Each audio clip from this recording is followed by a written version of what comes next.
In Southeast Asia, and the most pressing news of the hour, Thailand and Cambodia have agreed today to halt weeks of their fiercest border clashes in years. The ceasefire took effect at noon, with both sides agreeing to hold current troop positions.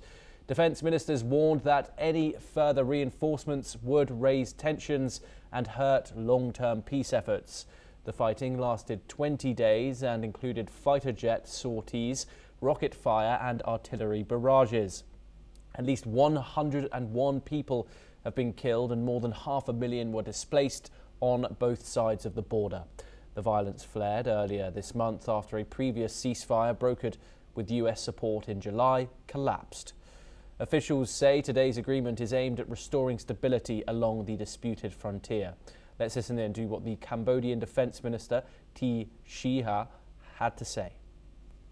ជាចំណុចសំខាន់ដំបូងគឺភាគីទាំងពីរយើងបានឯកភាពគ្នាទៅលើបទឈប់បាញ់បន្ទាន់មួយដែលនឹងចូលជាធរមានចាប់ពីថ្ងៃនេះនៅម៉ោង 12 ថ្ងៃត្រង់ស្របថ្ងៃទី 27 ខែធ្នូឆ្នាំ 2025 នេះតទៅក្រោយពីបទឈប់បាញ់នេះយើងត្រូវបានអនុវត្តឲ្យបានពេញលេញក្នុងរយៈពេល 72 ម៉ោង ដែលក្នុងនោះនឹងអាចឲ្យភាគីថៃមានលទ្ធភាពក្នុងការដោះលែងយោធិន 18 កម្ពុជា 18 រូបដែលបានជាប់នៅប្រទេសថៃអស់រយៈពេល 151 ថ្ងៃមកហើយបទជប់បាញ់នេះក៏ស្របទៅតាមស្មារតីនៃសេចក្តីថ្លែងការណ៍នៅទីក្រុងកូឡាឡាំពួរដែលបានចុះហត្ថលេខានៅថ្ងៃទី 26 ខែតុលា ឆ្នាំ 2025 នេះដែរគួរសមពីលើនោះអ្វីដែលតាមរយៈនៃបទជប់បាញ់នៅថ្ងៃនេះគឺនឹងបើកផ្លូវឲ្យបងប្អូនប្រជាពលរដ្ឋភៀសសឹកដែលមានលំនៅឋានទៅតាមតំបន់ព្រំដែននេះអាចមានលទ្ធភាពក្នុងការត្រឡប់ទៅរស់នៅនៅលំនៅឋានរបស់ខ្លួនវិញអាចប្រកបមុខរបរក៏ដូចជាធ្វើស្រែចម្ការ Joining us now is Him Rotha, the Deputy Director at the Cambodian Centre for Regional Studies, joining us from Cambodia right now. Thank you very much for joining us in this discussion on this breaking news. Of course, what do you think has fundamentally pushed Thailand and Cambodia to the brink at this time, despite these earlier ceasefire efforts? What pushed them to announce this ceasefire, agree to something now after, of course, the death of 101 people and over 500,000 displaced from those border regions? Thank you for having me today. Pleasure. I think the current ceasefire is very important at the moment. It's a time that for the war to stop and pave the way for diplomatic restoration. But of course, the negotiation and the fighting has been come up with a very long time. The second round of fighting in December is longer than the previous one, and we cannot deny that this current war, since the first round, it's owing to the complication of domestic politics in both Cambodia and Thailand, but especially in Thailand. And for this second time, we have seen the effort from the various international actors, including ASEAN, the US and China, try to push the war to stop. But the war, with those external mediation, the war did not stop. But until the bilateral talk in this GBC General Border Committee with the two defense ministers, so the Cambodian and Thai agreed to stop. So this leaves the impression that the Thai military, they want the war to stop at their own terms without any external interference. Yes. Yeah, and of course we saw that first ceasefire announced with a grand signing ceremony with Donald Trump in attendance in Malaysia.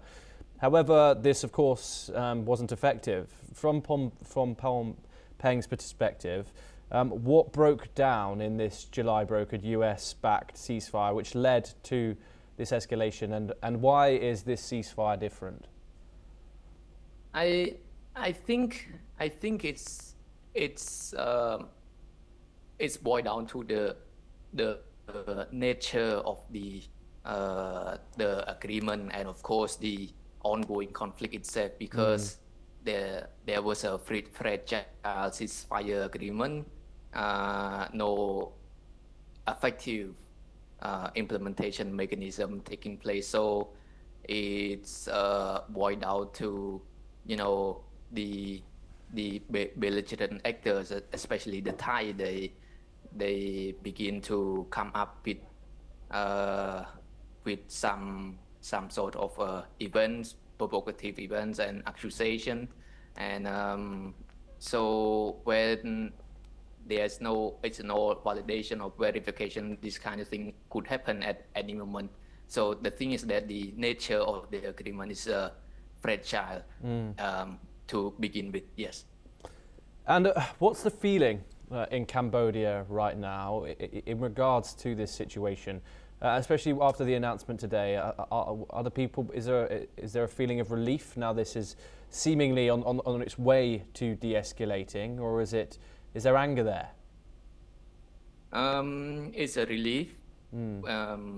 It's something that we have wished for a few weeks already. The Cambodian people and the Cambodian society, we don't wish this kind of thing happen. It affects our livelihood and economy, and so with this ceasefire happening, we can breathe again. Yeah, so there's seem to be a space that we could find a way out. And for me personally, I hope that after this ceasefire agreement, there could be a pathway to diplomatic restoration between the two countries, because of course Cambodia and Thailand are neighboring countries, and we cannot live without each other. So I hope there could be a light sometime soon, but I'm not too much optimistic on this normalization, because things still fragile at the moment. Yes. And finally, of course, the new fighting erupted because, of course, there was landmines throughout this border region, and Cambodia and Thailand previously said that they would work together to demine the area, and then there was an incident where I believe a Thai soldier was injured by a landmine, which then spiraled into what we're seeing today, or previous to the ceasefire. What happens in the next 48 hours that will tell you whether this ceasefire will hold looking forward? As I mentioned, it's still fragile.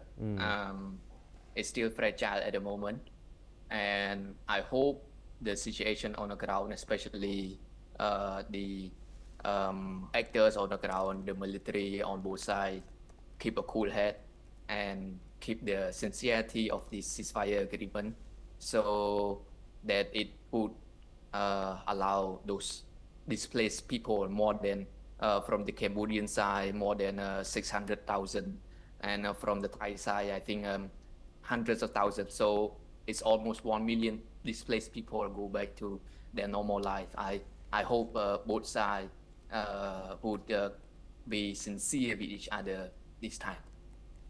Yes, Him Rotha, thank you very much for joining us here on NewsX as well. It's been a pleasure to talk to you, and thank you for taking the time. We now move on and over to East Asia, and China has passed major